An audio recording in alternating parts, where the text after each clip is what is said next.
Ajar itu bener Rut. Tuh kanan.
Oke teman-teman, sekarang kita simpan motor di sini karena untuk akses ke bawahnya itu nggak bisa pakai motor. Udah mentok, ini adalah jalan dan ini adalah lokasi yang hari ini akan kita coba lihat ada ekosistem apa saja di sini, terutama untuk hewannya. Karena di bawah itu ada aliran sungai, yang mana aliran sungai ini langsung dihasilkan dari perbukitan-perbukitan yang ada di sini. Dan ini keren banget sih tuh, lihat. Sepanjang jalan kita bisa melihat bukit-bukit dari kejauhan. Di belakangnya ada pohon pinus, kayak pemandangan di luar negeri teman-teman, kayak di mana gitu. Padahal ini di Bandung Barat. Tuh di sebelah sana juga ada saung. Itu sih kena halusnya mau motor kayak itu tuh. Nah, kita akan coba berpetualang di sini teman-teman. Mudah-mudahan gak hujan. Ikuti terus Sahabat Alam dan Elps Aktif.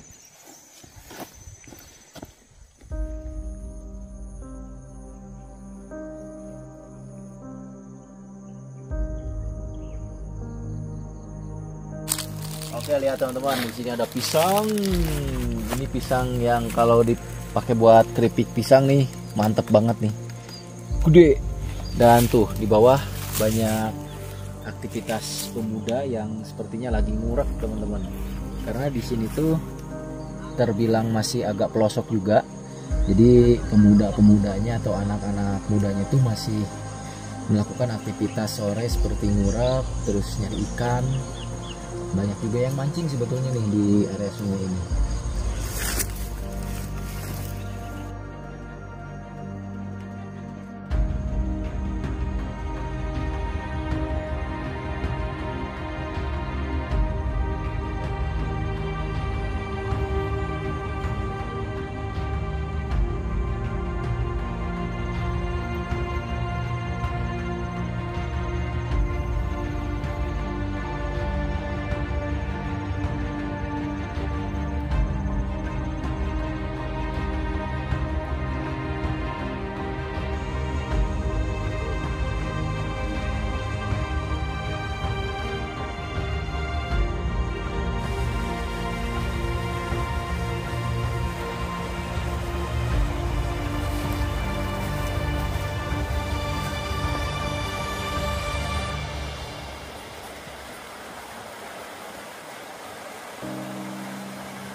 Mana?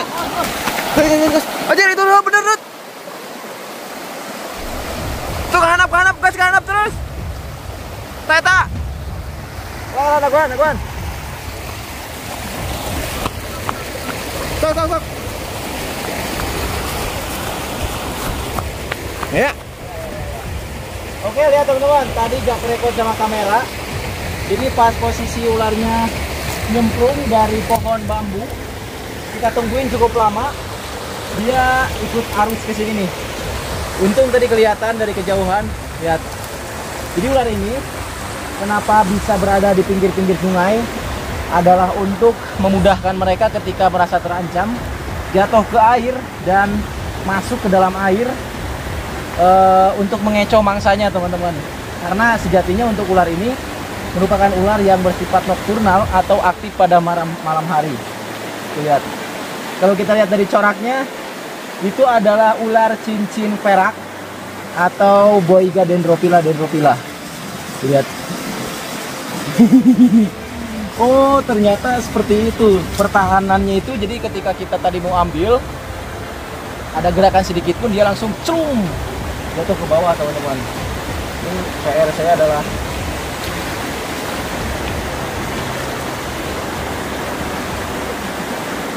oke. Dapat. Ya, teman-teman.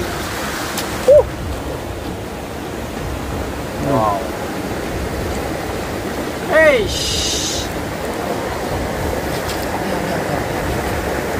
Bawalah itu, Dot. Kita bawa ke tempat yang lebih enak, teman-teman.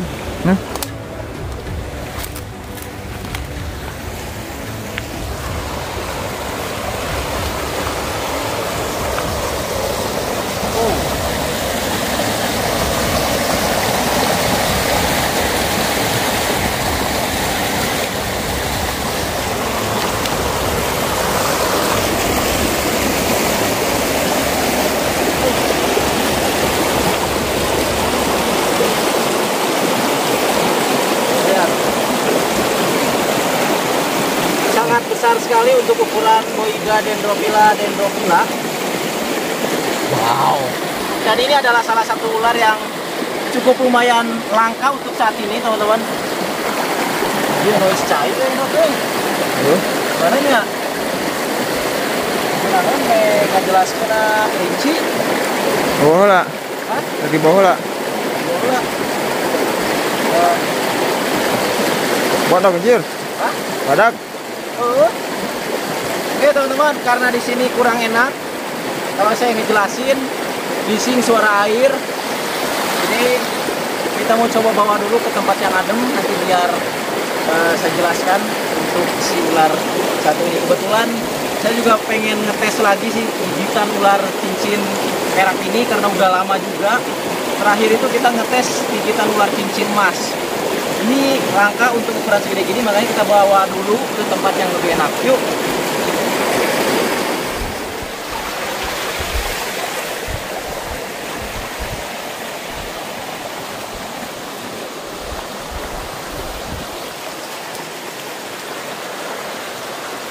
Nah, kalau kita jeli di pohon-pohon pinggir sungai kayak gini tuh udah jadi ciri khas buat ular bertengger atau beristirahat.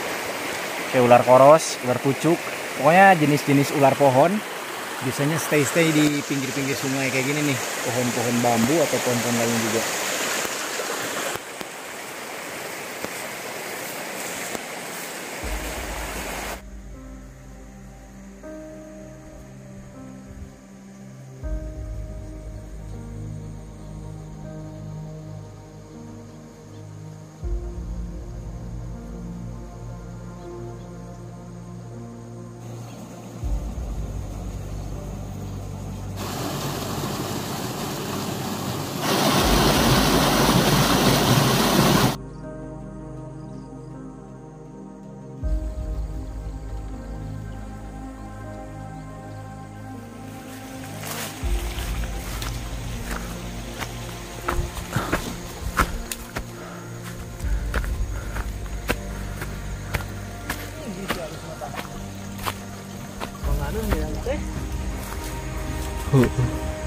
Ini teman-teman, kalau orang tua zaman dulu ini kan parasit atau benalu, tapi ini tumbuhnya di teh nih.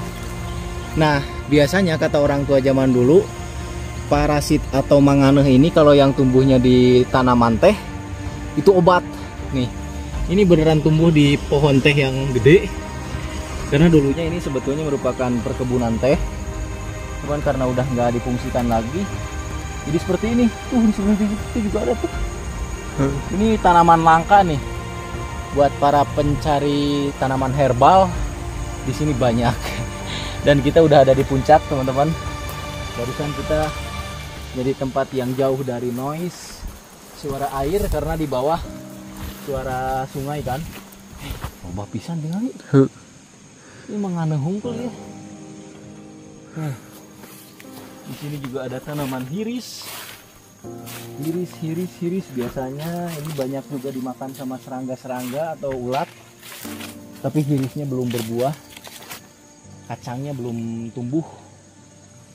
Oke. Di mananya nu geunaheunnya? Ini sebelah sini dulu.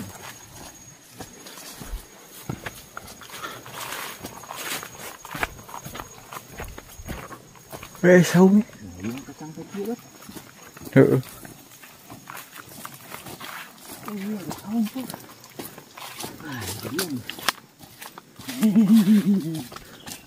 Ya teman-teman, ini bisa jadi investasi kita. Kalau nanti main di sini lagi, ini bisa jadi sumber makanan buat kita nih. Kalau mau coba gitu. Oke. Kayaknya kita coba di sini saja. Kita bahas di sini saja. Biar enak.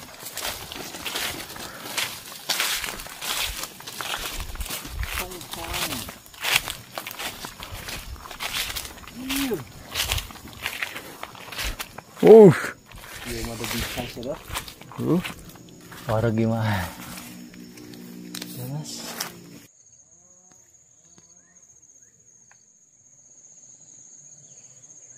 Oke teman-teman, lihat, ini ada ularnya. Sepertinya ini ularnya akan berganti kulit, terlihat dari warnanya yang agak sedikit pucat. Dan biasanya untuk ular-ular seperti ini jarang sekali yang mulus untuk kondisi fisiknya. Ada yang biasanya sama parasit atau kutu, atau ada juga yang memang cacat alam, ada juga yang memang bekas berantem sama biawak. Karena kan ketika di pinggir sungai itu predator itu banyak juga teman-teman. Nah, jadi ular ini adalah ular yang memiliki bisa medium atau pertengahan, dimana ketika kalian tergigit oleh ular satu ini tidak bisa dianggap remeh juga ketika ular ini posisinya menggigit dengan durasi yang cukup lama. Karena saya pun pernah mengalami gigitan ular Boiga dendrophylla ini. Jadi efeknya itu kalau imunitas tubuh kita lagi jelek, itu bakalan beresiko cukup lumayan berbahaya teman-teman. Bahkan saya sempat melihat ada postingan juga yang itu efeknya hampir ke nekrosis juga. Jadi kemungkinan ada beberapa faktor yang mengakibatkan efek ular ini berbahaya gitu teman-teman. Yang pertama, faktor imunitas tubuh seseorang yang tergigitnya. Kedua adalah lama atau tidaknya ular ini menggigit, alias durasinya ketika menggigit itu lama atau enggak gitu. Karena logikanya gini aja, pas dia ngegigit kalau lama pasti bisanya itu dikeluarin banyak juga teman-teman. Ini adalah ular cat snake dan coraknya adalah seperti ini, unik sekali. Dia memiliki corak yang belang warna hitam dan putih. Makanya di beberapa tempat ular ini sama saja dijuluki ular belang atau bahkan ular welang teman-teman ya, karena coraknya belang gitu. Jadi setiap daerah pasti nama ular itu berbeda-beda. Jadi dia ini memiliki gigi taring belakang yang cukup lumayan menyakitkan ketika tergigit. Tuh lihat defensifnya, anjir. Sudah lama saya nggak pernah nyobain lagi teman-teman. Terakhir sama cincin emas atau ular taliwangsa ini juga sama, cuman coraknya hitam putih kayak gini. Kita pengen coba ngelihat kayak gimana efeknya teman-teman.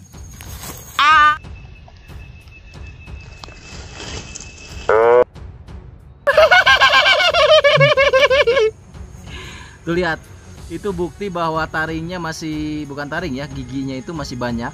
Karena untuk sebagian giginya ini kan bersifat agdipa teman-teman. Jadi kayak gergaji gitulah. Cuman taringnya memang ada di bagian belakang. Tadi mah siapa suka aing ditewak bau sedot.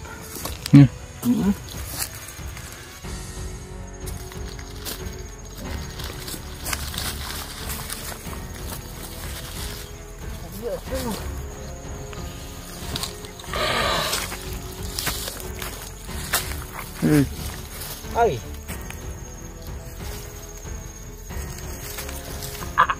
Anjing. Goblok.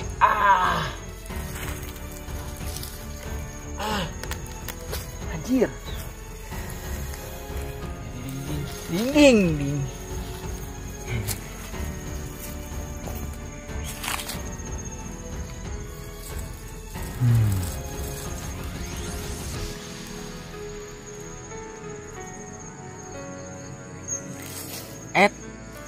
Emang aku gitu nih. Aing siap-siap siapa?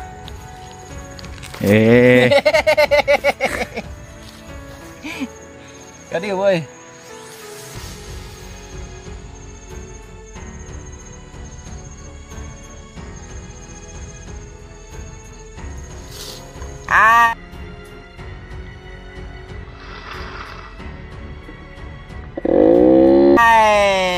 Lihat teman-teman, seperti itu. Anjir,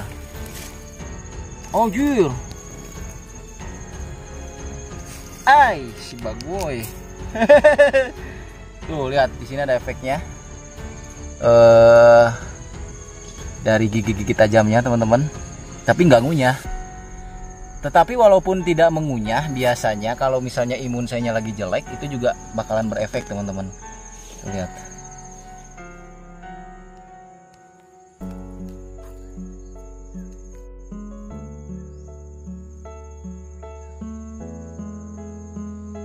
Urat aing jadi ranteng gitu.